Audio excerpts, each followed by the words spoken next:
বাংলাদেশের রাজনীতিতে বিএনপি এবং অন্য রাজনৈতিক দলগুলোর মধ্যে আদর্শিক শুধু না, তাদের মানে কৌশলগত বলেন, মননগত বলেন, একটা পার্থক্য আছে। এই যে বিএনপির উদার এবং ছাড় দেওয়ার মানসিকতা, সেই কারণেই কিন্তু বাংলাদেশের রাজনীতিতে আওয়ামী লীগের মতো বিএনপিকে কখনো পালাতে হয় নাই, দেশ ছেড়ে পালাতে হয় না। আপনি গত দেড় দশকের বেশি সময় বিএনপি এটা রিয়েলাইজ করছে, যদি আওয়ামী লীগের মতো অ্যাক্ট সামনের দিনে করে তাহলে তো বিএনপিকে পালাতে হবে। আমি বিএনপির দ্বারা এটা কোনোদিন হবে না। তাদের মধ্যে আওয়ামী লীগ এবং বিএনপির মধ্যে একটা একেবারেই নীতিগত, অবস্থানগত এবং যারা এই রাজনৈতিক দলগুলোর নেতৃত্ব দেন তাদের মধ্যে মনন জগতেরও একটা মানে ভিন্নতা আছে। ফলে কোনোদিন এই একই অবস্থা বিএনপির পক্ষে এটা সম্ভব না। আপনি এই টকশোতেই আমরা এসেছি, যারা আমাদের সেই সময় সরকারের প্রতিনিধি হিসাবে বলেন বা সরকারের সমর্থক হিসাবে আসতেন, তাদের বক্তব্য, কথাবার্তা এবং অন্যদের কথাবার্তার মধ্যে অনেক পার্থক্য সবসময় আমরা লক্ষ্য করেছি।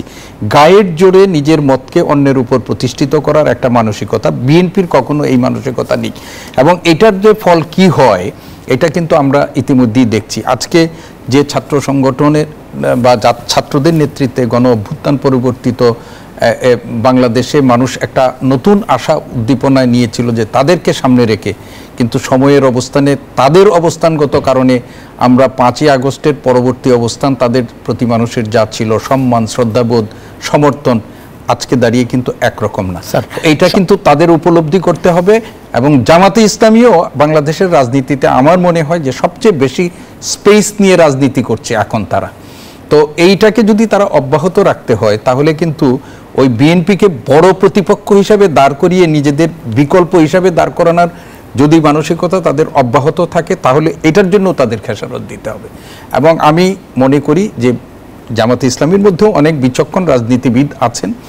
আলটিমেটলি এই যে গণ অভ্যুত্থানের পর তারা এবং অন্যান্য রাজনীতিবিদ, ইভেন আমি বিএনপির কাছেও এটা আমরা প্রত্যাশা করি যে তাদের কোনো রকমের একক তালগাছটা আমার, সেই তালগাছ রক্ষা করতে গিয়ে দেশটাকে যেন তারা আবার একটা বিপর্যয়ের মধ্যে না ফেলে দেয়।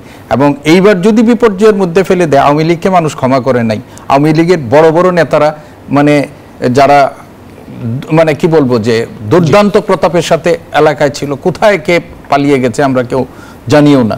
তো এইবার যদি কোনো কারণে যদি আমাদের রাজনৈতিক দলগুলোর নেতৃত্বের এই ধরনের অবস্থানের কারণে যদি কোনো পরিস্থিতির উদ্ভব হয় তাহলে বাংলাদেশের মানুষ এদেরই ক্ষমা করবে না। তোমাদের রাজনৈতিক উচ্চাবিলাসের বলি হয়েছে, মানুষ বলবে যে তখন যে তোমাদের রাজনৈতিক উচ্চাবিলাসের বলি হয়েছে হাজার হাজার মানুষ।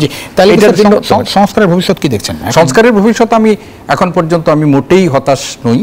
এই ধরনের মত পার্থক্য রাজনীতিতে থাকতে পারে এবং দুই একটা যে মৌলিক ইস্যুতে আমাদের মত পার্থক্য আছে সেই মত পার্থক্যগুলো সমাধানযোগ্য।